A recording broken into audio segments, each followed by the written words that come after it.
O professor António Santos Queiroz é investigador de Filosofia e Ética Ambiental no Centro de Filosofia da Universidade de Lisboa e professor visitante das Universidades de Salamanca e Sorbonne. É membro do Centro de Investigação de Educação Weixin da Universidade de Hong Kong, conselheiro e orador principal da Chinese Foreign Corporation in Running Schools, no quadro das diretivas do Estado para a Reforma e Plano de Desenvolvimento da Educação a médio e longo prazo, 2010-2020. É também investigador sobre turismo cultural, turismo de natureza e desenvolvimento sustentável na Universidade de Aveiro. Fundador e secretário-geral da Câmara de Cooperação e Desenvolvimento Portugal-China. Vice-presidente do Observatório da China. Consultor e investigador do Fórum de Serviços para a Especialização Inteligente da Economia Portuguesa, Confederação do Comércio e Serviços de Portugal, fundador, diretor e presidente da Associação dos Museus e Centros de Ciência de Portugal. Os seus interesses de investigação incluem naturalmente a filosofia política chinesa, com que nos brinda hoje, jesuítas europeus na China, desenvolvimento moderno chinês, política e sociedade, cooperação e intercâmbio internacional na China, turismo na China, cooperação sino-estrangeira em escolas de gestão, literatura contemporânea na China, ética, ensino superior, gestão de paisagens culturais, alfabetização científica, património internacional e projetos ambientais.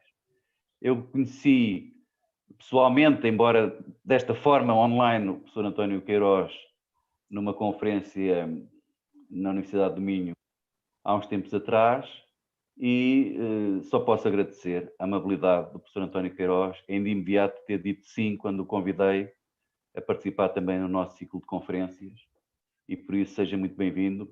Passo-lhe de imediato a palavra com os renovados agradecimentos em nome do IDN, da UAL e do nosso curso Ásia-Pacífico. Professor António Queiroz, muito obrigado. Muito obrigado também. Eu julgo que o PowerPoint não está ainda, não. Há pouco interrompeu, não sei se Sim, mas é fazer da mesma maneira, é abrir. Certo, ok. Portanto... Escolher compartilhar tela. Eu julgo que foi este.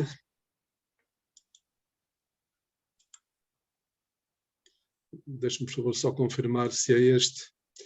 Eu tenho aqui mais que uma versão. É com certeza este. É. Estamos a ver.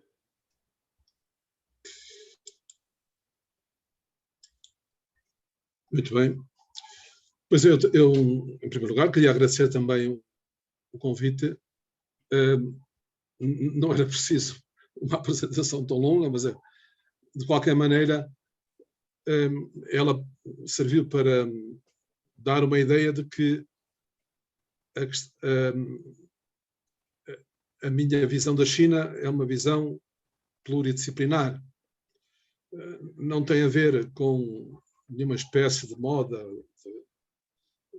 Hoje a China está na moda, digamos assim. Tem a ver com um percurso, que é um percurso de mais de 40 anos de estudo e convivência com a China. A minha intervenção não vai ser uma intervenção apologética, mas também não vai ser uma intervenção etnocêntrica. Ou seja, eu não me situo na linha daqueles pensadores que foram referidos na primeira comunicação do professor Luís Moita, que veem a China pela ótica anglo-saxónica, onde são a maior parte dos estudos sobre a China. Eu tenho o meu próprio percurso e ao longo desse percurso cometi muitos erros de análise e de avaliação da situação na China. Havia um tempo em que havia muito pouca informação, estávamos em plena Guerra Fria e essa Guerra Fria tinha naturalmente pouca informação e muita propaganda, e estávamos também num tempo de cisão do movimento comunista internacional, em que as críticas recíprocas eram muito frequentes. Hoje em dia é mais fácil obter informação, mas é mais difícil encontrar a informação que seja simultaneamente fidedigna e pertinente. Talvez seja esse o meu maior mérito, conhecer a origem das minhas apreciações erradas sobre a China. E é nesse sentido que esta comunicação, que vai ter que ser, muitas vezes, telegráfica, também para permitir que na fase do debate possamos desenvolver alguns temas. Há muitos temas candentes que são atuais sobre a China e eles não podem ser postos de lado nesta comunicação. Ou, se assim o entenderem, poderão dirigir-se-me pessoalmente e eu poderei fornecer-vos a documentação para formarem o vosso próprio pensamento sobre a China.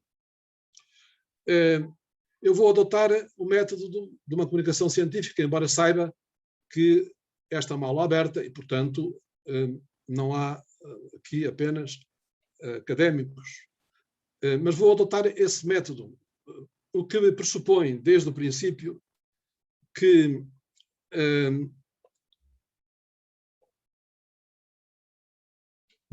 recorro a alguns conceitos científicos que quero partilhar para que sejam comuns. Portanto, a primeira questão que eu coloco, desde o princípio, que a China me interessa como tema de investigação científica, é esta que está aqui resumida. Existiu durante muitos anos um paradigma consensual acerca dos dois grandes tipos de regimes que nós conhecemos, o liberalismo e o socialismo. E a questão que eu levanto, e já levanto há muitos anos, é se de facto esses paradigmas, essas visões consensuais sobre o liberalismo e o socialismo não devem ser hoje sujeitas a um pensamento crítico que nos conduza para a descoberta do emergir de novos paradigmas. Para isso precisamos de observar os fenómenos políticos de uma forma muito sucinta. Julgo que talvez nesta frase, muitas vezes repetida, que é da autoria do Churchill, esteja resumida a democracia liberal em relação ao seu valor histórico.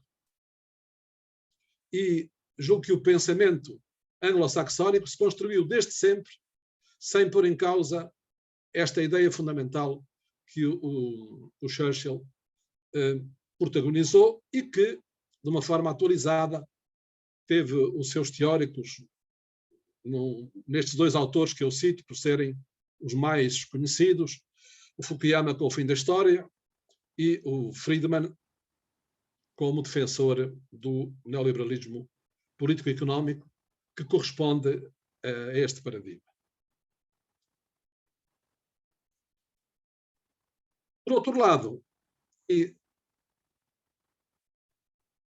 para podermos, e já iremos então ao paradigma do socialismo, que, sobretudo, o Ocidente sempre se identificou com o percurso da URSS, então questionemos-nos sobre se,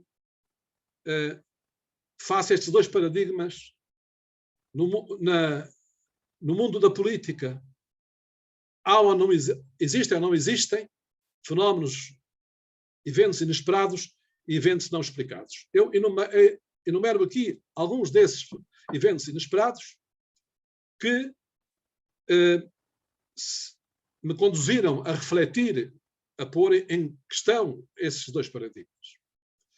Desde o desaparecimento dos partidos tradicionais da democracia liberal, mesmo que conservando a sigla, até ao surgimento dos partidos ecologistas e ao desaparecimento dos partidos eurocomunistas. Outros eventos não explicados estão também aqui enumerados e julgo que não constam da visão, não fazem parte da visão tradicional que a democracia liberal tem sobre a natureza política destes partidos e destes regimes. Não há dúvidas que hoje emergem novos tipos de regimes autoritários ou austeritários, que são fruto da globalização, sobretudo, e, para além da China, que subiu ao poder numa frente de 9 partidos, como veremos a seguir, ao contrário da ideia que existe de uma república fundada por um único partido, como fruto da sua vitória na Guerra Civil, tal como outras experiências muito pouco estudadas, que são as experiências da África do Sul, onde o Partido Comunista também está no poder, partilhando, ou ainda menos conhecido na Etiópia, e sobre os quais eu não terei, naturalmente, tempo para desenvolver nesta introdução. Do outro lado, portanto,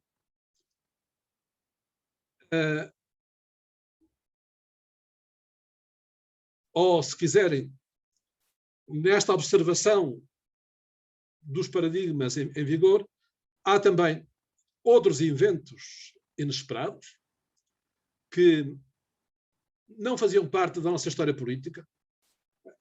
O aparecimento de partidos desta dimensão, que estão aqui documentados. Não é o Partido Comunista Chinês o maior partido do mundo, o partido do povo indiano que está no poder hoje na Índia é ainda maior. A mudança da natureza da guerra, que também está aqui descrita de forma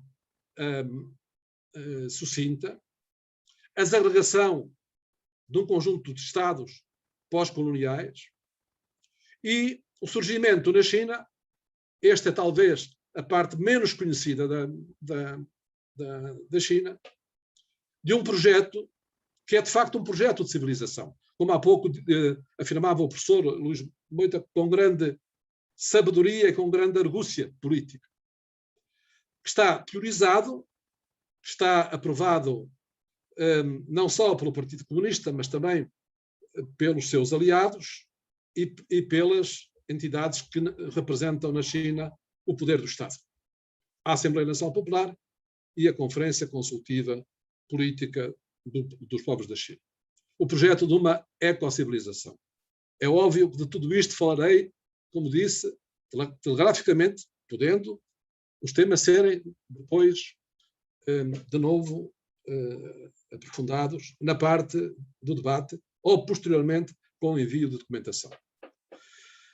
E a minha posição, a minha primeira questão à minha e à vossa consciência crítica é esta: se a República Popular da China representa uma nova experiência histórica da democracia e do socialismo, o quadro conceptual ocidental, a nossa hermenêutica política, aquela que mais usamos, não são adequadas para compreender a nova China e temos que construir uma nova hermenêutica, temos que construir um novo quadro conceptual.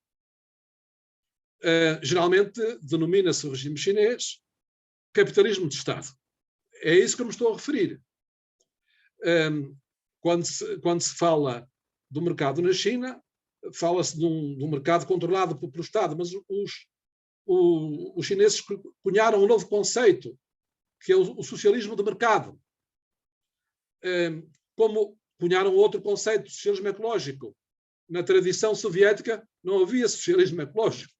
A ecologia não fazia parte da política do Estado da URSS. Embora dentro da URSS houvesse um pensamento, que já era um pensamento crítico desse modelo, cuja figura mais destacada, conhecida ao Ocidente, é Vladimir Vernadsky, o criador do conceito de biosfera, em 1924, e que influenciou toda a filosofia política do ambiente americana, nomeadamente a escola de Yale.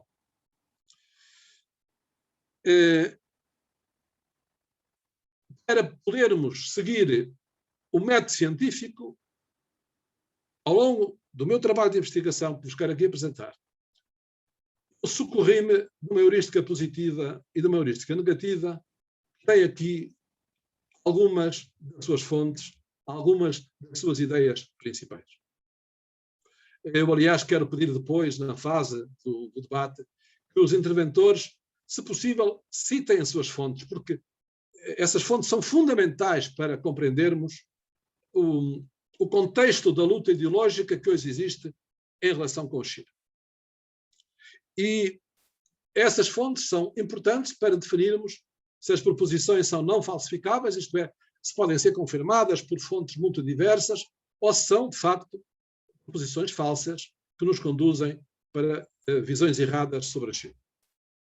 Encontrarão aqui um conjunto de entidades, de órgãos de informação, que são familiares, com certeza, além, naturalmente, dos documentos que são os documentos oficiais emanados do Estado chinês, da República Popular da China.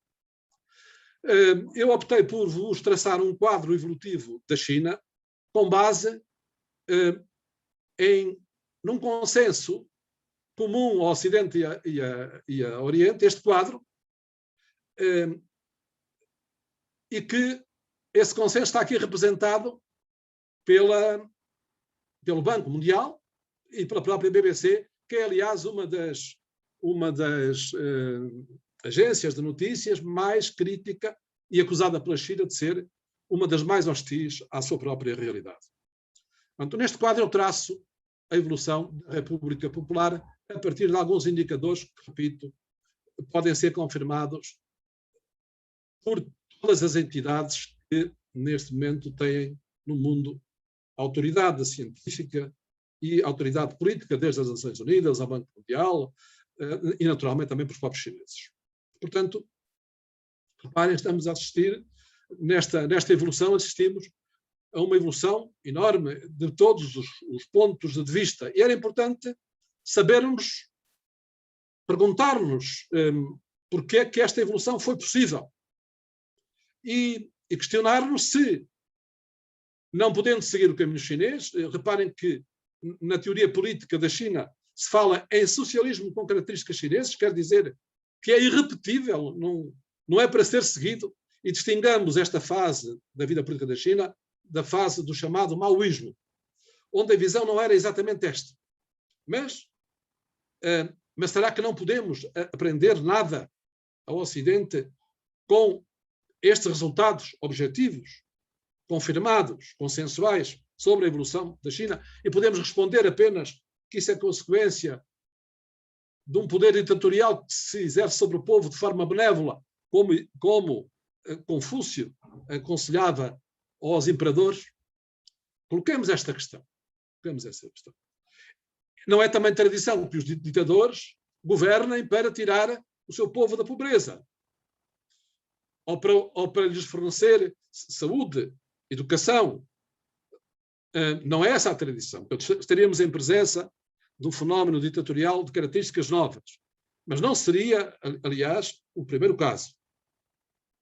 Portanto, e, naturalmente, o maior feito histórico de que a China se orgulha e que é o ter retirado da pobreza extrema 850 milhões de cidadãos.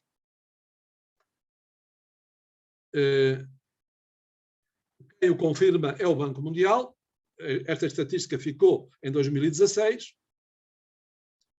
É uma estatística elaborada, como veem, pelos serviços internacionais da BBC, mas eu tenho aqui os dados de 2020. Portanto, em 2020, a China já atingido esse objetivo. E queria chamar a atenção para 3 questões que estão aqui colocadas nestes acrescentos ao mapa da organização do Banco Mundial. É que o critério chinês para definir o que é a extrema pobreza é mais exigente que o critério da oração do Banco Mundial, que é aquilo que é usado para as suas avaliações. Isso está explicado no último parágrafo. E, por outro lado, inclui também 2 elementos que não fazem parte dos estudos comparados de pobreza, porque inclui as chamadas 2 garantias e 3 direitos: alimentação, roupas adequadas, educação obrigatória e serviços médicos básicos e o direito à habitação. Com destaque para o saldo que foi dado nas chamadas regiões autónomas especiais, que estavam num estado de desenvolvimento que era primitivo. Não era só feudal, era mesmo primitivo. E um outro aspecto importante que é uma das fontes maiores de equívoco na apreciação da situação da China, é distinguir o que é ou o que são os dados da economia formal e real. Portanto, hoje, o FMI e o Banco Mundial utilizam, sobretudo, o conceito de poder de compra comparado para definir o desenvolvimento social de um país. E, portanto, esse valor que está aí em euros, ou melhor, em dólares, equivale, comparativamente, de acordo com esse critério, equivale a um valor em poder de compra comparado 4 ou 5 vezes superior. No entanto, a China acentua que, os responsáveis chineses acentuam que há centenas de milhões de chineses que apenas ultrapassaram este limiar da pobreza. Esta política tem alguma coisa a ver com a herança cultural que vem desses tempos imemoriais? Tem a ver, e era isso que vos queria tentar mostrar logo neste início. A filosofia confucionista surgiu em tempo de guerra e de conflito, de disputa feudal. Eu vou falar mais na sua dimensão política. Há pouco o professor Luís Moita, e muito bem, com grande sabedoria, falou mais do ponto de vista conceitual e ético, e isso já me poupa discurso. E do ponto de vista político, nós estamos em presença de uma filosofia, em tempo de guerra, que faz a apologia da ordem do mundo feudal, da hierarquia social mais rígida, do valor superior da terra, dos seus senhores e camponeses. Pois se os camponeses vão para o comércio, vão para a imigração, quem vai trabalhar de terra? Quem vai formar os regimentos de soldados que vão enfrentar o adversário? Isto levou a que os empresários na China tivessem que percorrer um longo caminho até conseguirem impor-se socialmente. Nesta época, ser comerciante era pertencer às camadas menos dignas da população. Nesta época e nas épocas seguintes, durante centenas e centenas de anos. Levaram os empresários a criar essa própria cultura, a cultura do guanxi, da solidariedade entre eles e no trabalho conjunto para se afirmarem socialmente.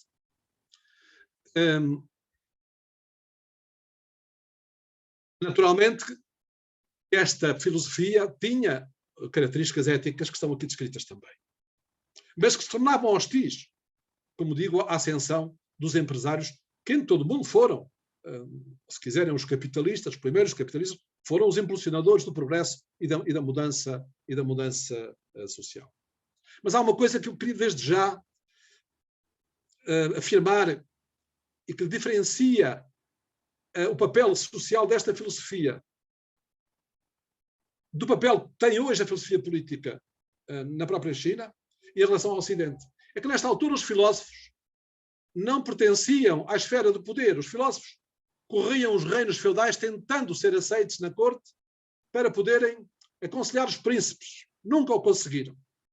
E ao não consegui-lo, foram pregando esta filosofia às diferentes camadas populares. E, naturalmente, essas camadas ligadas ao comércio foram os que mais, já pela sua cultura, ouviram estes filósofos. E, portanto, se no nosso país a filosofia é uma coisa dos filósofos, é uma coisa de uma elite, na China é uma coisa do povo. Porque desde sempre que esse povo teve acesso às ideias fundamentais da filosofia. E essa é uma grande diferença. E a diferença para o tempo de hoje é que os principais pensadores filosóficos da China são os dirigentes políticos da China. Que, não como pensadores iluminados, mas sim como, afirmam, representantes de um pensamento coletivo que lhes é fornecido pela sociedade, pelo partido, pelo Estado, portanto, nessa mesma qualidade. Essa é a razão porque esse pensamento aparece espelhado na própria Constituição da República Popular da China. Portanto, eu estou a afirmar a visão que os chineses têm. Embora fora também do poder existem um conjunto de autores filosóficos, mas muito pouco conhecidos, na área da filosofia política, alguns, no entanto, são conhecidos, já foram premiados ao Ocidente. Foi uma longa marcha dos empresários até adquirirem estatuto social. Já percebi que estou a gastar o meu tempo de forma pouco adequada à extensão do que vos queria dizer, portanto vou, a partir daqui, ser um pouco mais sucinto. Mas, como podem ver, para que se afirmassem na corte imperial, os empresários recorreram a duas grandes armas. Criaram escolas para os seus filhos, para chegarem a mandarins, portanto, valorizaram a educação e tornaram-se os grandes beneméritos da época. E essa benemerência e esse esforço levou a que pudessem fazer chegar os seus representantes até às cortes imperiais. Já durante o período moderno, surgiram os chamados empresários patriotas. E surgiram porque a China, no século XIX, foi vítima das guerras do ópio e da ocupação a tiro de canhão por parte de todas as potências ocidentais, que acabaram por fazer colapsar a economia chinesa. A economia chinesa, no século XIX, o PIB chinês era 8 vezes superior à Inglaterra, isto é, ao país mais desenvolvido do Ocidente. E depois, durante a Segunda Guerra Mundial, que começou na China e não na Europa, começou com a ocupação, a invasão da Manchúria pelos japoneses e depois o avanço para toda a China. Portanto, a Manchúria era fundamental porque o Japão não podia ir à guerra sem as matérias-primas da guerra que estavam lá no leste da China. E na ocupação da China, os empresários começaram por ser vítimas da gestão japonesa, que ocupou as fábricas, e acabaram por ser perseguidos e assassinados, e, portanto, viraram-se para o outro lado e encontraram, no Partido Comunista e nos partidos democráticos, encontraram um apoio. Este é um facto histórico que vai marcar toda a evolução posterior da China. E muitos outros foram para a diáspora, mas na diáspora continuaram a apoiar a resistência. Portanto, a Frente Única, criada contra o Japão, levou a uma relação totalmente diferente do Partido Comunista com os empresários, como veremos, como também com os proprietários ricos do campo. Uma pequena nota, uma nota de exigência e de rigor teórico e científico. Não há nenhum doutrinário do comunismo que defenda o conceito de Estado comunista. O conceito de Estado comunista não existe na doutrina comunista em nenhum dos seus autores. Pelo contrário, o comunismo é definido como a utopia do comunismo é definida como o fim do Estado, graças à criação de condições novas, historicamente novas. Portanto, retiremos o conceito de Estado comunista e falemos do socialismo chinês, soviético e outro mais. Deixemos, portanto, de lado, no trabalho científico, retiremos tudo o que é a carga ideológica da propaganda da antiga e da nova Guerra Fria. A Constituição chinesa define o Estado, de facto, como um Estado socialista, no fundamental, mas admite já à partida a existência de diferentes tipos de propriedade, e esta ideia vai ser reforçada em todas as revisões constitucionais. Aqui apresento de forma sumária. Ao ponto de se escrever taxativamente o direito à existência dessa mesma propriedade privada, e ao ponto de, na fase atual em que estamos, da reforma e abertura, também as 100 grandes empresas que constituem o sistema socialista terem o seu capital aberto ao investimento privado. E por razões também semelhantes, o Estado chinês colocou na sua Constituição a defesa dos chamados direitos humanos, de que irei falar um pouco mais à frente. Deixem-me só controlar, por favor, o meu tempo. Eu vou apenas, a partir de agora, enunciar as questões que atrás referi. Peço-vos que sigam estes slides, que estão sucintos. Portanto, Estas são as ideias confucionistas, que também já contêm em si um princípio para o chamado socialismo ecológico, como podem ver aqui, mas não queria deixar de falar também sobre o taoísmo, porque o taoísmo, mais que o confucionismo, fornece uma base filosófica à maneira diferente como o Oriente vê as questões da natureza e as questões ambientais. Tal como em relação à questão da guerra, porque os taoístas já são os primeiros pacifistas defensores de uma solução política para os diferentes da época. Também no mesmo contexto,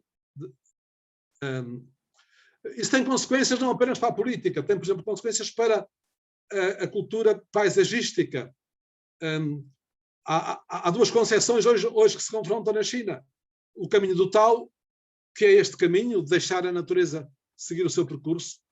Eu, só para quebrar um pouco a solenidade de uma comunicação formal, trago-vos aqui uma imagem do Avatar. Foi nesta paisagem da China que o Avatar se inspirou para aquela floresta, que é uma floresta que flutua.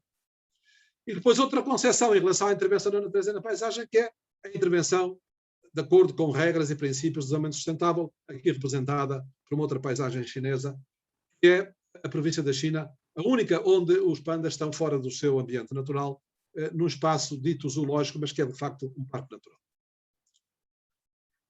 Essa filosofia pacifista está muito também na base deste princípio, deste conjunto de princípios, já referidos na convenção anterior, que foram adotados como política internacional da China a partir do princípio dos anos 50. E que foram adotados por 115 países do chamado movimento dos não alinhados.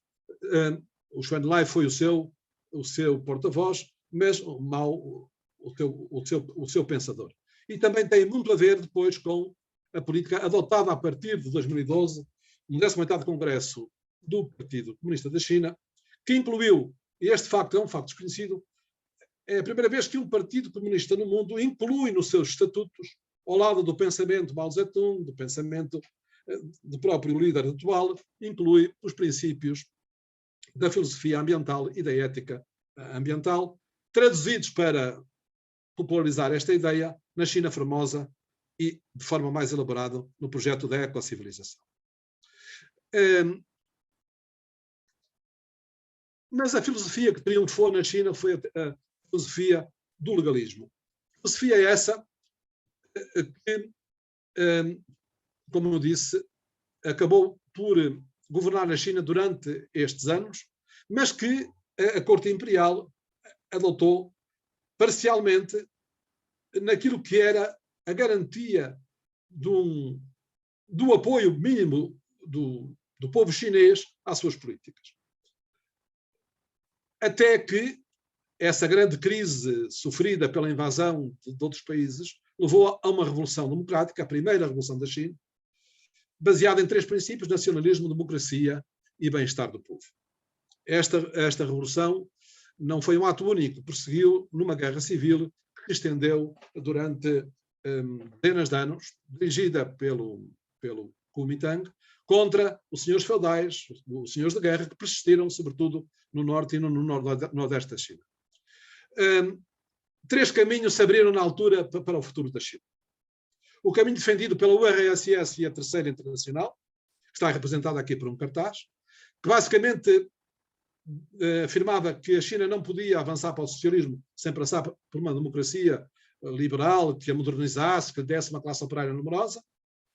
A proposta de Chiang Kai-shek, que era um general do Kuomintang que, através de um golpe militar, tomou o poder e que tem a sua política teorizada desde essa altura num Estado forte, um Estado militarizado, e depois a proposta de Mao Tse-tung, que ia contra a ortodoxia comunista, a proposta da chamada nova democracia e, mais tarde, do socialismo com características chinesas. Eu vou passar apenas estes slides rapidamente. Aqui eu descrevia como é que se desenvolveu a ofensiva japonesa na China. a maior parte da capacidade militar do Japão foi consumida na China. A guerra teve uma brutalidade tremenda. Poderão os que pretendem aproximar-se deste tema encontrar este filme que dá conta, de facto, deste massacre tremendo que fez parte da estratégia de terror. É uma aproximação a este assunto. E depois estes números que são muito importantes para refazermos a nossa visão sobre os contributos de cada país para a vitória contra o nazifascismo e o militarismo japonês na Segunda Guerra, e que eu retirei do Museu Militar de Paris, do Palácio dos Inválidos, do Palais des Invalides, vem o peso de vítimas da União Soviética e da China, comparada, por exemplo, com os Estados Unidos ou mesmo com a própria Alemanha. Esta República é fundada com este conceito de nova democracia que eu não posso, mas que os chineses associam ao artigo 17º da Declaração Universal dos Direitos Humanos. Esta reforma agrária não eliminou o capitalismo no campo, nem sequer os latifundiários. É uma reforma agrária muito diferente da reforma agrária que foi feita na URSS. Não foi esse o modelo. E os chineses também associam a sua revolução ao artigo 21, que é o artigo da Declaração Universal dos Direitos do Homem, que define o conceito de regime democrático. As medidas fundamentais são estas que eu estou agora aqui a elencar, que atingiram sobretudo o capital estrangeiro e que reverteram as expropriações japonesas, e uma elite financeira colaborou com os japoneses. E aqui entra mais uma das origens desta política que a Segunda Guerra Mundial acentuou, portanto, o apelo à paz, que é este filósofo é praticamente desconhecido, mas teve muita importância. Também tem um filme onde podem ver, podem perceber, é um filme muito bem feito nesse sentido, porque transmite-nos através do filme o ideário do Mao Zedong, que é um precursor de toda a filosofia da ética moderna, e é sobretudo um defensor da paz e da solução da guerra por meios dos diferentes de guerra, influenciou ainda mais o que vimos há pouco, o que, em termos de conceito militar, se chama uma grande estratégia para a paz, que é isso que defendem o Estado chinês, defendem o governo da China, desdobrada em estratégias operacionais, uma estratégia militar da autodefesa, o predomínio da ONU, o fim dos pactos militares, a proibição das bases militares no estrangeiro, que está na Constituição da República Popular da China, e se quiserem podemos discutir o caso de Djibouti daqui a pouco, e mais tarde nesta proposta da Rota da Seda, que vem depois da proposta dos BRICS. Portanto, todo este caminho para a China aparece teorizado depois nos diferentes líderes. Esta é uma descrição da heterodoxia socialista face à doutrina da União Soviética, que vos poupo à leitura, porque terão ocasião de, se for do vosso interesse, compreender melhor esta ruptura feita pelo chamado maoísmo. Aqui, a avaliação que a China faz dos erros do maoísmo, sobretudo da revolução cultural, sobretudo uma grande desordem económica, social e política. A palavra de ordem principal do Mao era fogo contra o quartel-general, e o quartel-general eram os comunistas, foram os que mais sofreram, e os intelectuais, que eram também maioritariamente comunistas na época. O conceito da reforma, na sua dimensão, digamos, menos conhecida, das ideias de Deng Xiaoping, que traça um quadro de evolução da China para 3 tarefas históricas a 100 anos. A 100 anos, reunificação nacional, salvaguardar a paz do mundo, promover o desenvolvimento comum. E em relação a Taiwan, afirma que se for preciso esperar 1000 anos, se esperará 1000 anos. Eu aqui analisava a crise de Hong Kong, na sua complexidade, para pôr em questão a política, uma política antidogmática, porque admite que num país possa haver um país e 2 sistemas políticos, portanto, que quebra toda a nossa visão dos tais 2 paradigmas habituais. Mas deixo isso para o debate, se for do vosso interesse. Falar aqui da teoria das três representações, que é a teoria da harmonia das diferentes classes sociais na China, e que foi desenvolvida, sobretudo, por este líder, Jiang Zemin, e que levou a uma grande abertura do Partido Comunista, nomeadamente à classe empresarial.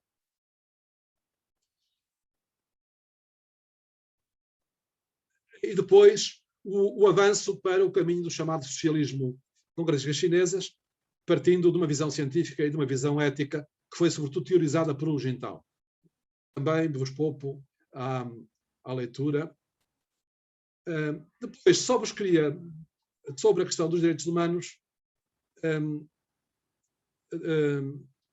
aqui vos cito fontes que são importantes, porque o estudo da China é um estudo, é também uma longa marcha, mas e para vos chamar a atenção para a maneira como os Estados Unidos colocam esta questão do ponto de vista da propaganda e como é que internamente o fazem. Eu tenho acesso às atas do Senado americano e escolhi exatamente estas que estão aqui, porque houve nestes 2 anos um debate muito grande no Senado americano sobre a China, e foi feita uma coleta de artigos e documentos que vos posso fornecer, se tiverem interesse nisso, que são dezenas, que tiveram que ser estudados pelos senadores, e a conclusão a que chegaram foi esta que está aqui, que a reforma da China, que a China é um regime que não pode ser comparado a outros regimes, portanto possui estas características diferentes, e portanto deve ser estudado, e na altura a política seria a política da aproximação à China em termos de relações comerciais e políticas. Dezenas de artigos que estão resumidos em 3 linhas e podem ser consultados plenamente. Portanto, aqui é um retrato, também esta minha comunicação não poderia, com certeza, dedicar-se a explicar-vos como funciona o sistema político na China, mas aqui ficarão com uma ideia de que esta estrutura que está aqui referida, a Conferência Consultiva dos Povos da China, é uma estrutura pluripartidária e que mesmo na Assembleia Nacional Popular existe uma representação que é hegemónica do Partido Comunista, mas que é partilhada com os partidos democráticos e com as diferentes entidades sociais da China. Como poderíamos falar, se quiserem, falaremos no debate, sobre os partidos fundadores. Como veem, alguns deles são muito anteriores ao Partido Comunista e não são, portanto, não eram na altura, hoje terão menos importância em termos numéricos, mas não eram na altura partidos pouco representativos. E depois podemos falar também sobre a liberdade de expressão, a ideia de que na China não existe capacidade para que exista imprensa livre, pode ser desmentida por esta revista, o Caixin, e depois pela nova Caixin. A Caixin foi censurada não pela China, mas pelos seus proprietários de Hong Kong, e foi criada uma nova Caixin, já com os meios digitais, por esta senhora, que é a grande líder do chamado jornalismo independente na China, cujo trabalho é reconhecido por todos estes fóruns internacionais. Portanto, eu penso que a leitura destes fóruns, que vão desde a Wall Street até a Harvard University, enfim, mostram que se trata de uma avaliação consensual, mas que é desconhecida. E depois pelo emergir da internet.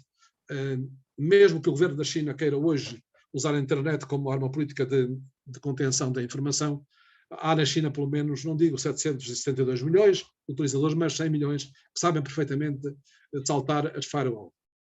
Portanto, eu a seguir ia procurar mostrar como nem os regimes a Ocidente, nem os regimes a Oriente, ditos socialistas, salvaguardaram a alternância política e as liberdades fundamentais.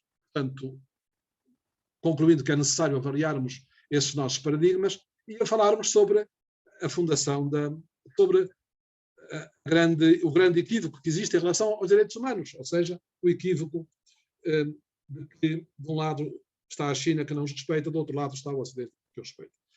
A China é responsável é uma das primeiras é uma das principais responsáveis pelo texto da Declaração Universal dos Direitos do Homem, que, aliás, é desconhecido da maior parte dos que o citam nos seus 30 artigos. O representante chinês e o representante do Canadá conseguiram fazer aquela síntese que eu aqui escrevia, e fundamento porque é que não poderia ter sido feito na altura, obviamente, pelos países do eixo, mas também não podia ser subscrito facilmente pelos países que na altura tinham colónias e tinham uma política de grande potência. Mas vou passar adiante tudo isto. Isto era para vos dizer que no Japão a alternância deu 54 anos de poder consecutivo a um único partido, o Partido Liberal. A Coreia do Sul não era o oposto em democracia à Coreia do Norte. Portanto, no sentido, ia falar-vos sobre a evolução também do regime autoritário, militarista e dinástico de Taiwan, do acordo que se permitiu superar o confronto, a ameaça de confronto violento entre a China e os Estados Unidos, e depois sobre a degeneração dos regimes socialistas, cujas causas devem merecer o nosso estudo, porque com ele poderemos também aprender. E depois a corresponsabilidade dos regimes socialistas e dos regimes de democracia liberal na crise ambiental.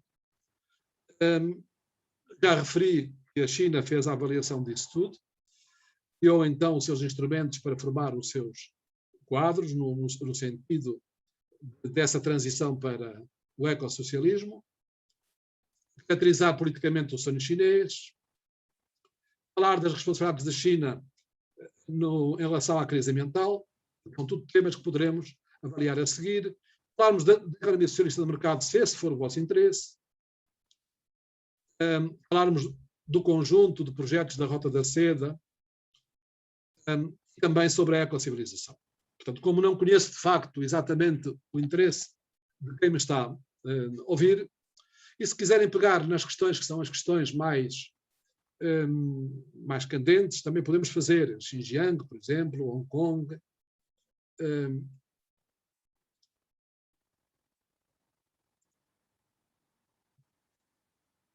Esta parte é dedicada sobretudo a Xinjiang, porque ela nos permite ver melhor o que é que está em disputa neste momento à escala internacional, penso eu.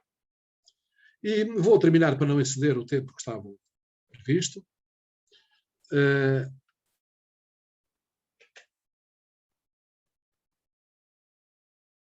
Não sem referir, neste caso,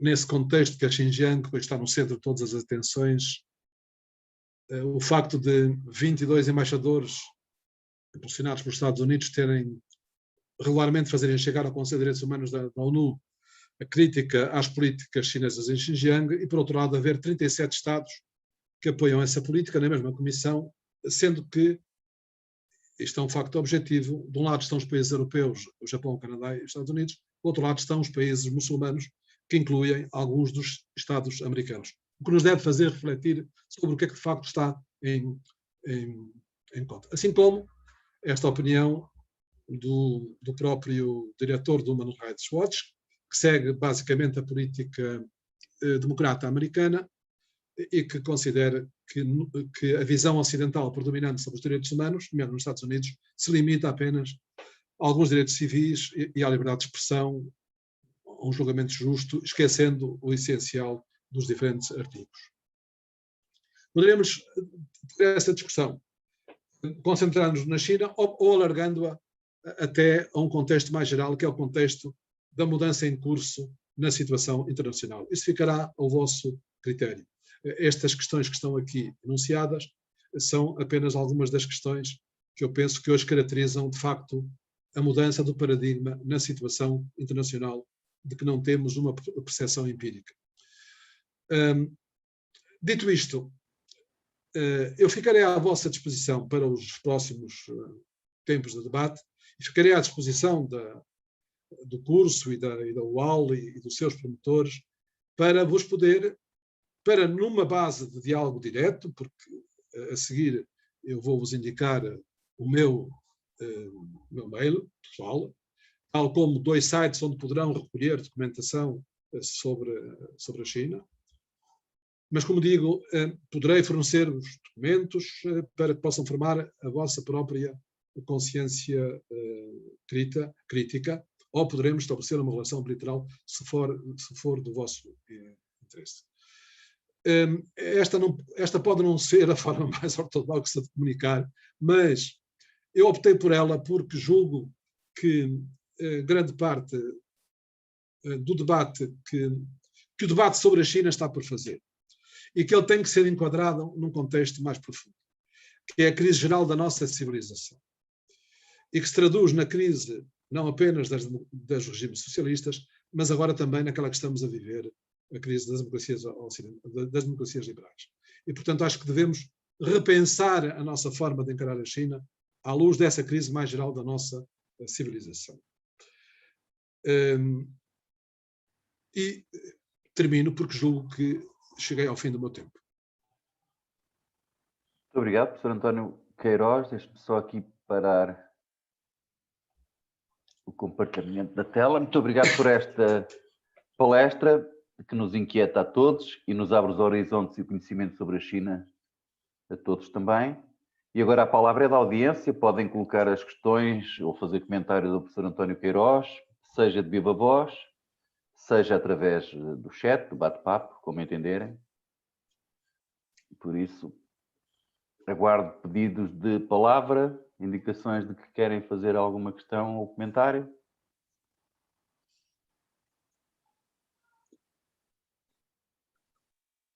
Se não há, eu tenho uma primeira pergunta. Diga, professor. Posso? Sim, sim. Professor, era assim, na sua extraordinária apresentação, que há um momento em que recorda Deng Xiaoping, em que ele diz: nós, se for preciso, esperaremos 1000 anos para a reunificação a Taiwan. Sr. Professor, qual é a sua visão neste momento, no contexto atual, num mundo cada vez mais acelerado, em que esse princípio ainda se mantém? Será que neste momento aquilo a que nós assistimos num potencial, com sinais de potenciais conflitos no Mar do Sul da China e de confronto com Taiwan, isso, digamos, é apenas passageiro ou indica que, de facto, a atual liderança chinesa, antes de sair, digamos, neste caso, Xi Jinping, antes de sair, não quer, de facto, dar um outro salto? Ou isto, enfim, isto são apenas recuperações da minha parte?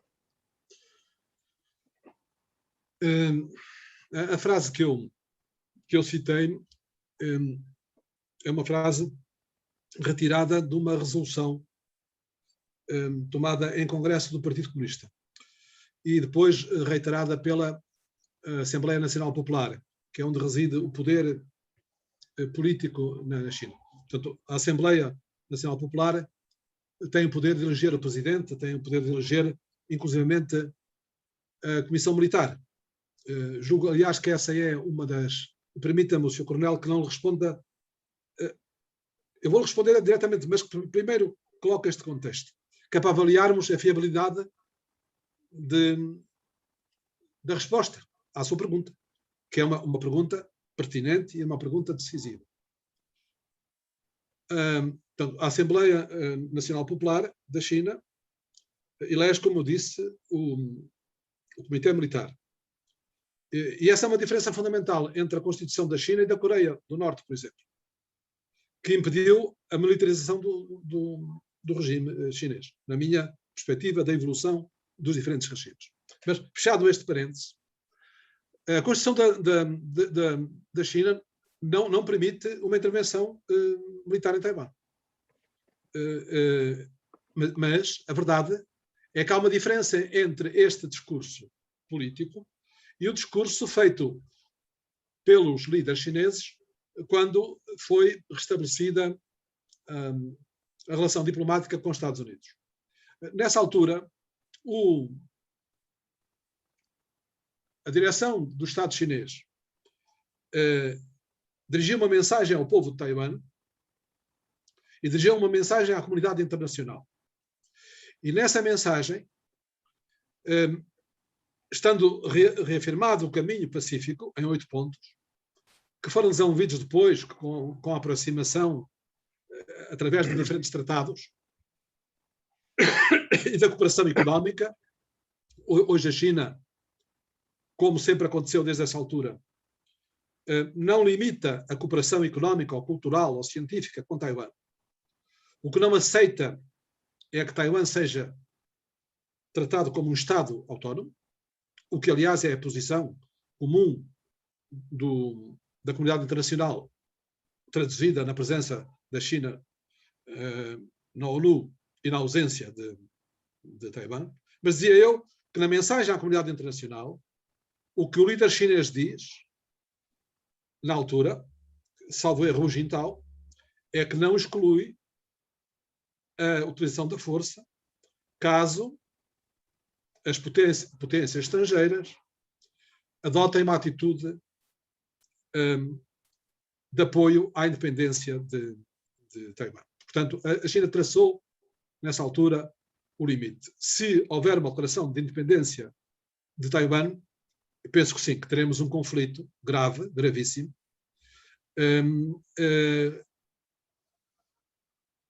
centrado no mar do sul da China, mas que terá seguramente uma importância mundial.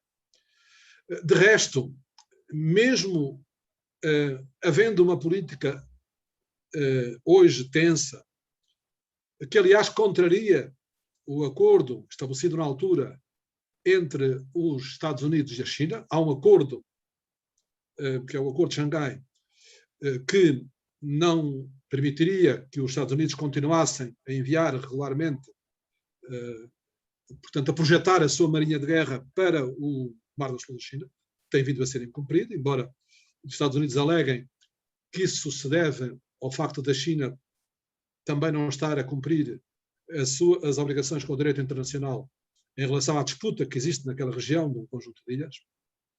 Mas a verdade é que existe um mecanismo hoje naquela região, já com dezenas de anos, que regula, entre os Estados que disputam essas ilhas, que regula uma solução pacífica.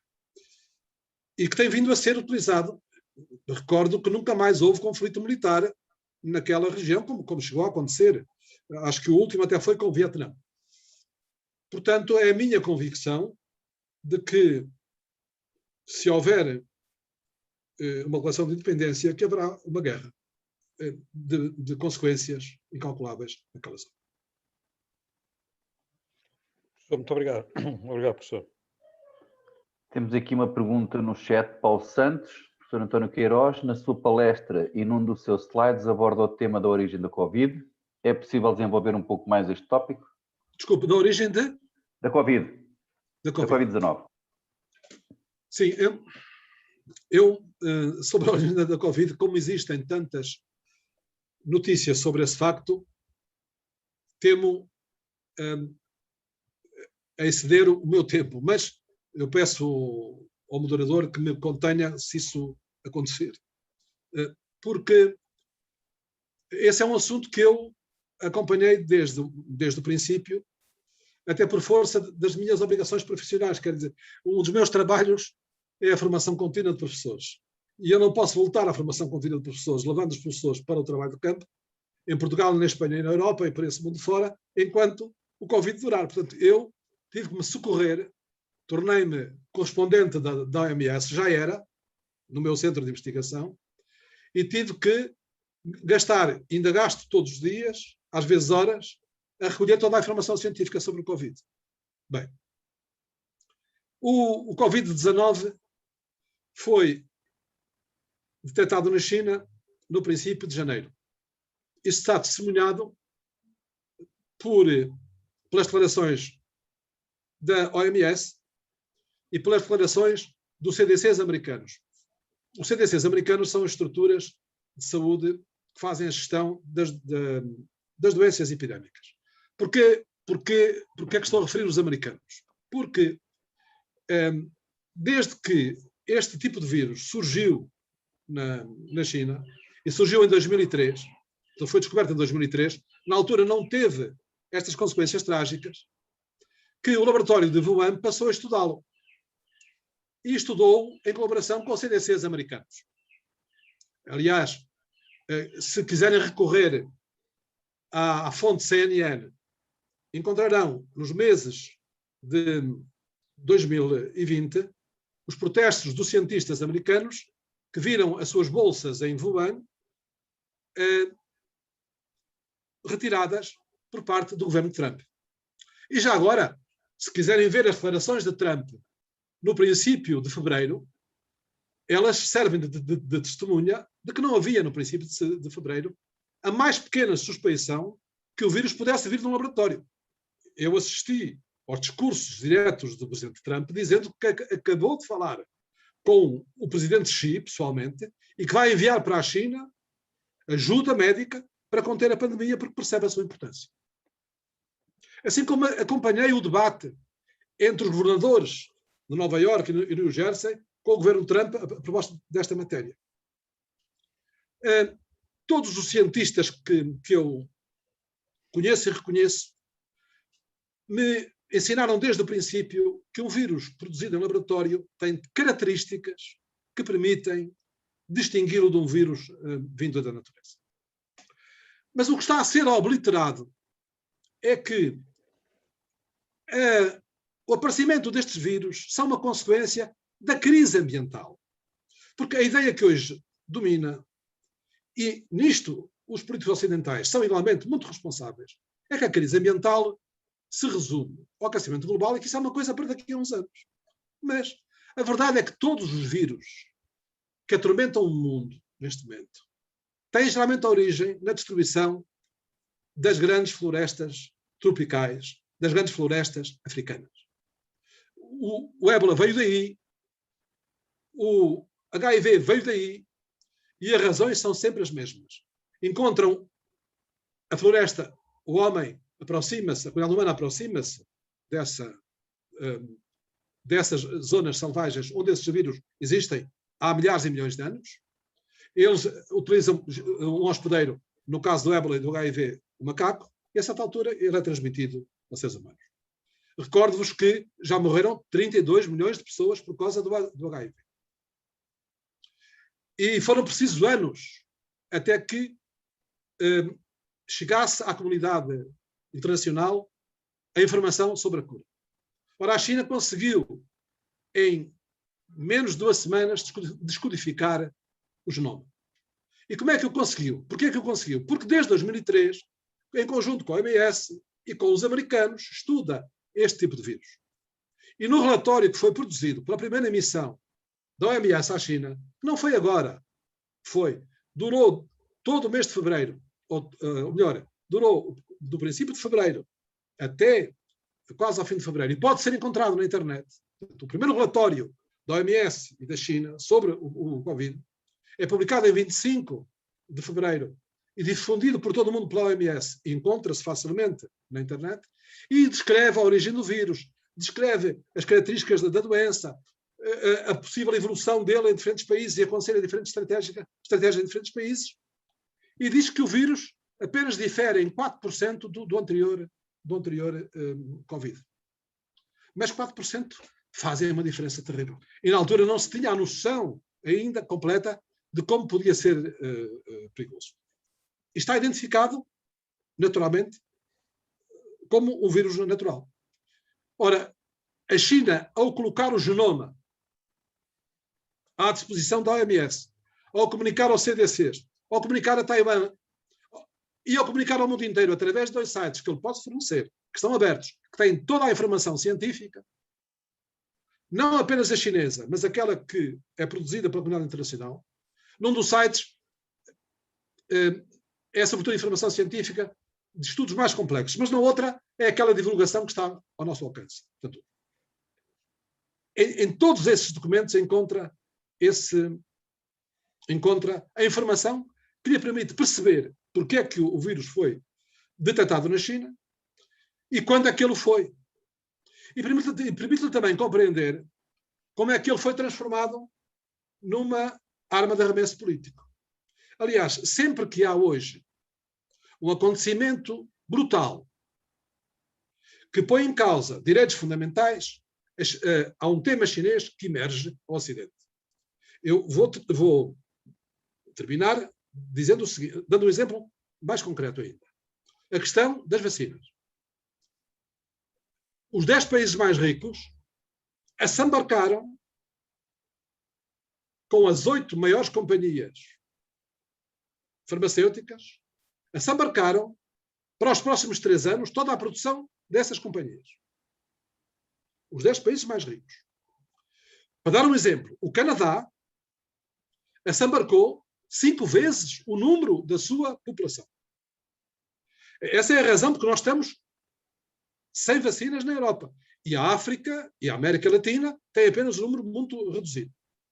Essa denúncia foi feita pelas Nações Unidas, pela Organização Mundial de Saúde, pela organização do Bono. O Bono, o cantor, que deve conhecer melhor que eu, foi feito por toda essa gente e foi logo abafado a seguir por um conjunto de notícias onde Xinjiang saltou para o topo. E o instrumento é sempre uma organização chamada Human Rights Watch, que, aos olhos da opinião pública, é uma organização das Nações Unidas. Não é. Foi criada para fazer concorrência à Comissão de Direitos Humanos das Nações Unidas. Foi criada inicialmente para seguir os chamados Acordos de Helsínquia, que criaram a detente na Europa. Isto é, que reconheceram um mundo pós-Segunda Guerra Mundial, um mundo dividido em 2 blocos, e foi criada para seguir os Acordos de Helsínquia. E que no seu currículo afirma que contribuiu decisivamente para a queda dos regimes de leste. E que evoluiu a seguir, quando já tinha terminado a sua missão, para uma organização paralela que é financiada fundamentalmente pelos democratas. Por isso é que é tão crítica pela Fundação Ford. O que eu estou a dizer encontra no site da própria organização. Não é a minha avaliação da organização. Portanto, eu acho que há uma relação direta. Esta campanha, assim como a campanha na Europa, esconde a falência completa na primeira fase da pandemia da nossa União Europeia. O vírus não tinha que se disseminar pela Itália e pela Espanha com a força com que se disseminou. Se tivesse havido a mais pequena ajuda, mas nem uma máscara, nem um fato de proteção, nem uma equipa médica. Os primeiros auxílios da Itália vieram da China, da Rússia até, da Albânia. A Albânia mandou equipas médicas e foi a China que, de facto, forneceu ao mercado as primeiras levas de produtos e de equipamentos. Portanto, eu acho que o tema que tanto indigna o professor Luís Moita está a ser usado politicamente e está a ser obliterado que se a China quisesse fazer uma fortuna, bastava ter guardado o genoma. Se a China quisesse fazer, guardar o genoma. Porque sem genoma não havia vacinas descobertas agora. Às vezes o genoma demora em média 2 anos a descobrir. Eu tive a ocasião de ver na CNN os CEOs das multinacionais da farmacêutica que o Trump convidava agradecerem à China e dizerem que tinham começado a procurar imediatamente os medicamentos e as vacinas. Deixaram os medicamentos para trás. Porquê? Porque o que rende são as vacinas. A AstraZeneca está cotada na Bolsa de Nova Iorque. Sem vender uma vacina entre 1 de janeiro de 2000 e desculpa a indignação, mas isto põe em perigo a própria humanidade. Portanto, esta indignação não tem nada de anti-americano, porque eu acredito que o povo americano vai evitar que a extrema-direita acabe por tomar conta completamente daquele país. Acredito nisso. E precisa ser ajudada nesse caminho. Desculpem este parênteses, mas é para não entenderem mal o que eu estou a dizer. Mas a verdade é que a AstraZeneca, cotada na Bolsa de Nova Iorque, sem vender uma vacina, entre 1 de janeiro de 2020 e 1 de janeiro de 2021, viu as suas ações subirem 10.500 milhões de dólares. 10 mil. O contrato com a União Europeia são 376 milhões. Portanto, nós estamos a assistir. O mundo que nos é fornecido pela comunicação social não é um mundo que que é o mundo real. Temos que ter um pensamento crítico. E, neste caso, está em jogo, nós devíamos estar a discutir as causas verdadeiras das vacinas. Assim como devíamos estar a discutir o sucesso da China. E eu vou terminar só com esta informação. Eu li dezenas de trabalhos de cientistas internacionais sobre as razões porque a China conseguiu conter a pandemia. A primeira razão, que é consenso dos cientistas, é a seguinte. Na China, apenas 3% dos idosos estão confinados em lares. 240 milhões de idosos estão ao cuidado da família e estão ao cuidado dos vizinhos. E o Serviço Nacional de Saúde vai às suas casas. Portugal é dos países da Europa que tem, nesse aspecto, o melhor rácio. Mas nós temos 130 mil idosos confinados e temos 540 mil idosos que vivem sozinhos. Em toda a Europa, a devastação provocada nos mais idosos tem esta causa primeira. E nós não estamos a discutir esta causa primeira, como não estamos a discutir o problema da emergência dos vírus. Porque eles virão. Virá outro Covid, virá outro NH, virão sucessivamente. E era isso que devíamos estar a discutir. Muito obrigado, professor António Queiroz.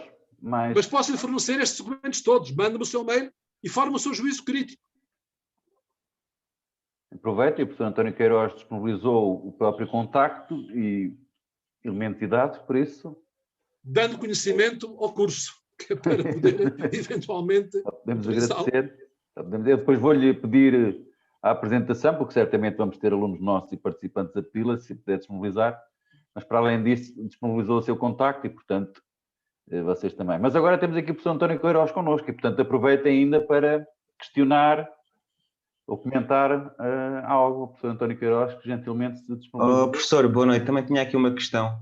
Nós não abordámos muito, que eu tivesse notado pelo menos a parte de Hong Kong, mas também gostaria aqui de saber a sua opinião sobre o que é que podemos esperar do futuro daquela região, ou seja, neste momento passa ali por uma crise transitória, não é?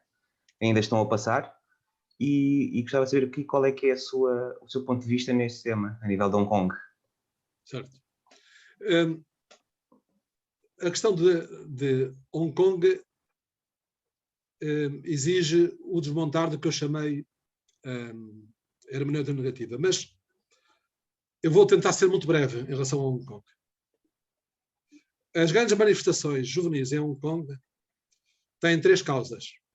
Primeira, e mais importante, o problema da habitação em Hong Kong, o problema da pobreza dos licenciados com salários miseráveis, o problema do emprego dos jovens.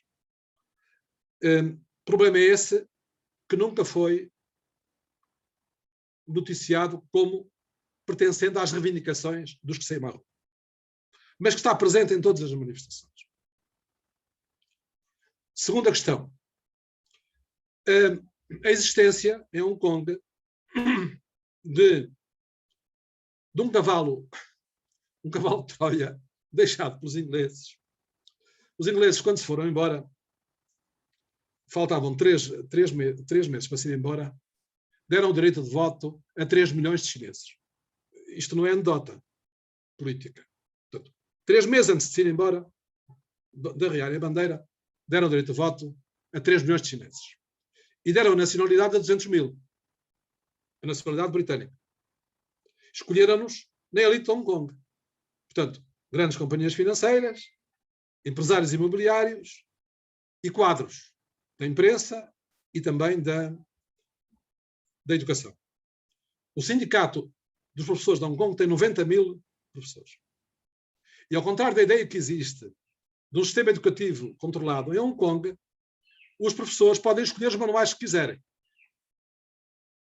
E podem escolher para 90% das disciplinas, que são as que formam uma consciência política e os valores.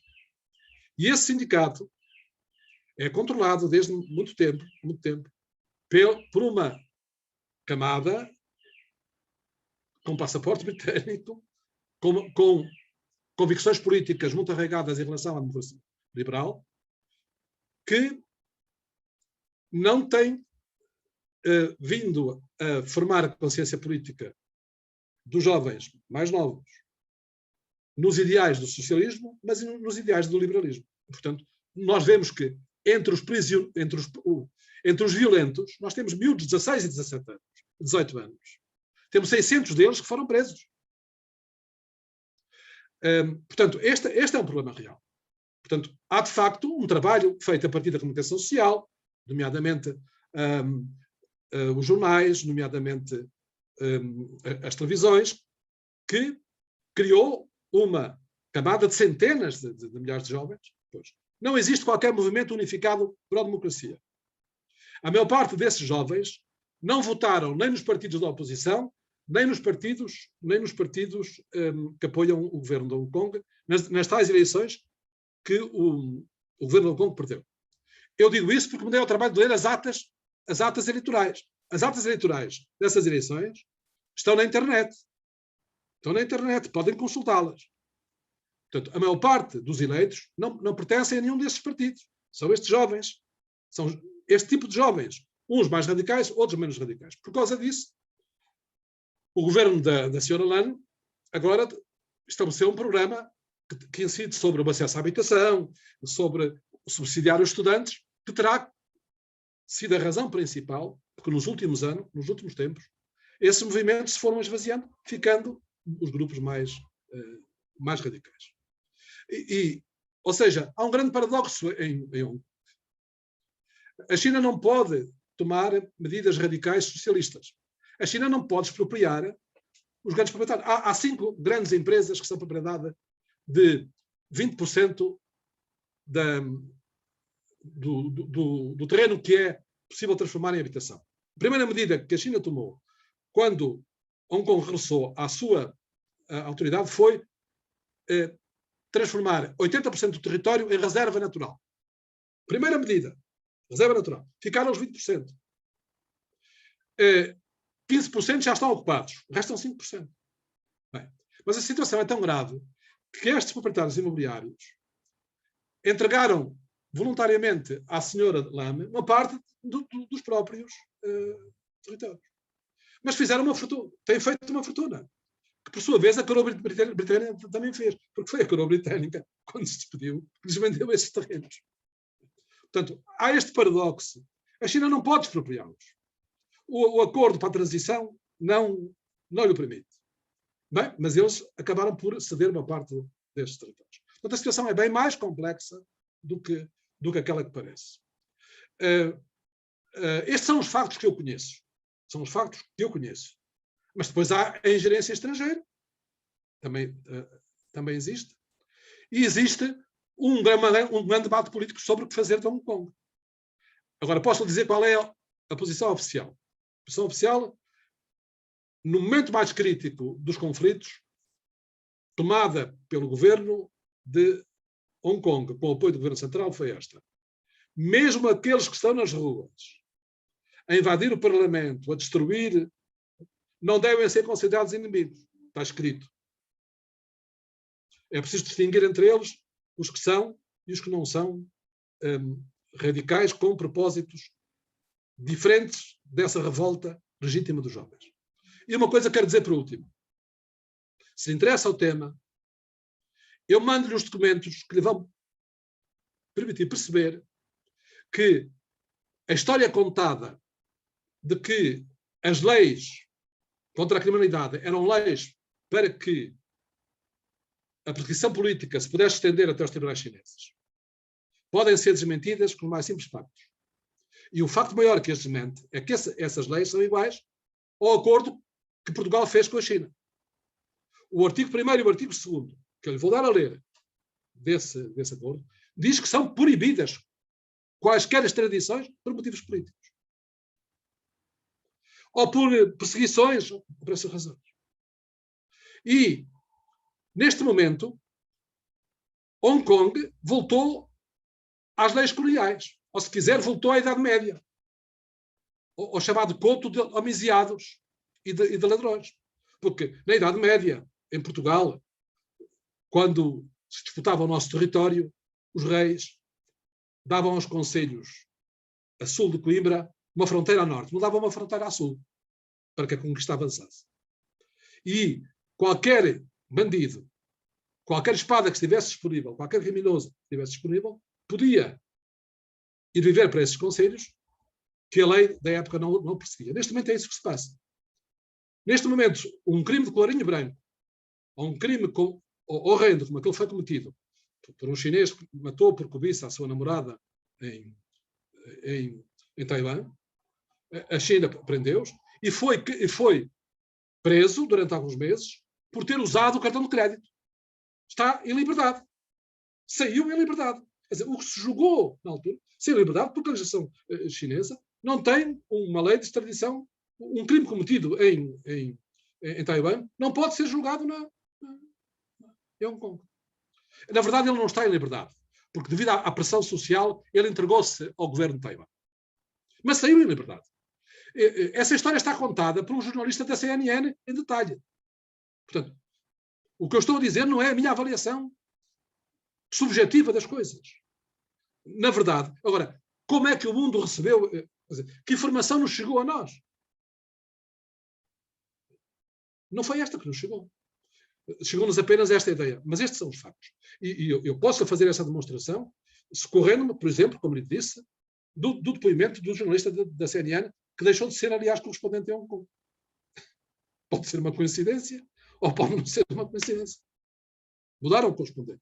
E esses estudantes que fala que estiveram na frente também das manifestações também foram todos presos, e não sei se foram extraditados ou não, mas realmente foram presos. Foram há cerca de 3.000 prisioneiros. Mas, tanto quanto sei, apenas um número muito reduzido deles vai ser sujeito a julgamento. E outros fugiram para Taiwan ou para os Estados Unidos, onde se espera uma excelente carreira política dentro das organizações. Porque eu não estou a dizer isto por ironia, porque, infelizmente, isso faz parte, hoje em dia, digamos, da estratégia daquela guerra surda que os Estados travam entre si, e que este também é um episódio. Mas a raiz do problema está nas condições sociais, apesar de todos os avanços que houve em Hong Kong em termos de habitação social, de acesso à educação, apesar disso tudo, o governo de Hong Kong subestimou com certeza este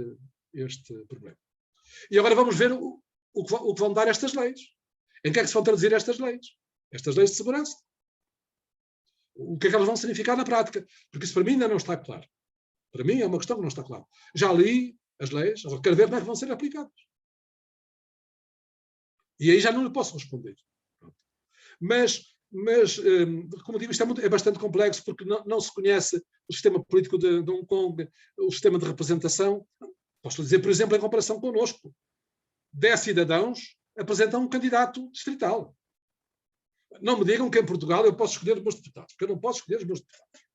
Os cidadãos portugueses não têm o direito de apresentar listas independentes para deputados à Assembleia. Mas lá podem. 10 cidadãos apresentam um. Mas desses aspectos do sistema eleitoral, existe um conjunto de estudos internacionais de pessoas que são defensores da democracia liberal, mas que estudaram os sistemas eleitorais chineses para demonstrar a superioridade das democracias liberais. Onde pode obter essa informação? Até ao detalhe. Como é que se constituem as listas, como é que elas funcionam. Tudo isso já existe. Mas é como procurar uma agulha no palheiro se recorrer às fontes dominantes da comunicação social. Muito obrigado, professor António Queiroz. Nós já passámos das 8 horas. Não vamos abusar mais de si. Eu é que peço desculpa. Não faz mal, foi um grande gosto. Acho que, porventura, há pessoas que não tinham pensado em certos aspectos que o professor António Queiroz trouxe aqui, porventura teriam uma ideia diferente e continuarão a tê-la, mas é uma leitura fundamentada, conhecedora, e depois, como sempre, os juízos podem ser distintos. É por isso que é importante contrastarmos ideias, mas com pessoas que conheçam a realidade para não se falar de cor. E também por isso os nossos melhores agradecimentos. Foi uma sessão bastante rica, muita informação, com a sua disponibilidade. Ficamos à espera do seu fecheiro. Aqueles que quiserem, não abusem, mas aproveitem a disponibilidade que o professor António Queiroz manifestou para vos poder dar dados adicionais, dar documentos, e portanto eu acho que é algo que poderão aproveitar. Deixem-me só, antes de despedir, fazer um aviso para os alunos que estão no curso em horário pós-laboral. Às 20h30 começam a segunda parte da aula com o professor António Gaspar. Portanto, não se esqueçam de aceder com o Zoom das aulas dele, não das minhas. Professor António Queiroz, nossos agradecimentos em nome da UAL, do IDN, do nosso curso e outros participantes, pela forma bastante estimulante, nitidamente conhecedora e apaixonada do professor António Queiroz por estes assuntos e, portanto, só podemos agradecer a amabilidade de ter despendido do seu tempo para estar aqui connosco neste final de tarde. Deixa-me só transmitir uma última mensagem. Claro que sim. Que é para compensar o calor do debate, ou do discurso, ou a paixão, como disse. Eu, quando era mais jovem, conheci um político brasileiro, e só demora um minuto, um político brasileiro a quem o Jorge Amado dedicou 3 de seus livros. E havia uma diferença entre nós de quase 40 anos, mas tornámos-nos amigos.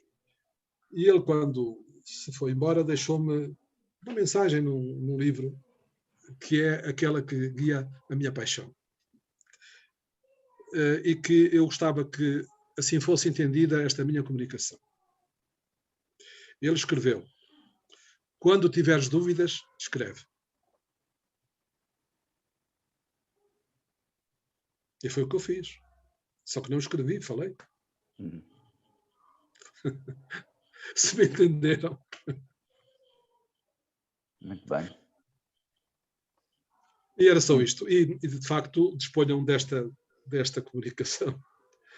E do mais que entenderem, fico muito grato pela oportunidade. O agradecimento é nosso. Eu conheço a sua universidade. E não é a primeira vez que vou à sua universidade falar, mas, portanto, e acho que ela tem uma marca d'água que eu respeito, que é esta marca da liberdade, da controvérsia, da abertura e da valorização de uma dimensão humanista da cultura e do trabalho científico. E, portanto, vou com todo o prazer. Muito obrigado. Nós ficamos a aguardar uma visita presencial, porque infelizmente quando quiser. Não conseguimos trazer lá a quando nossa houver condições. Está nesta e claro, ao Sr. Coronel também dirijo a mesma mensagem. Isto é, se o IDN quiser contar com a minha colaboração para alguma coisa, não seria a primeira vez. Estou à vossa disposição também. Agradeço também a sua atenção e agradeço sobretudo a atenção de todos os que me ouviram pacientemente até depois da hora de jantar. Muito obrigado, mais uma vez, professor António Queiroz, meus caros amigos, até podermos estar todos juntos presencialmente, vamos nos mantendo assim e com saúde. Não se esqueçam da também do Sr. Carlos Gaspar. Professor António Queiroz, foi um gosto, muito obrigado. Obrigado até uma próxima oportunidade. Mantenham-se todos bem. Obrigado, professor. Obrigado, boa noite. Deus, professor.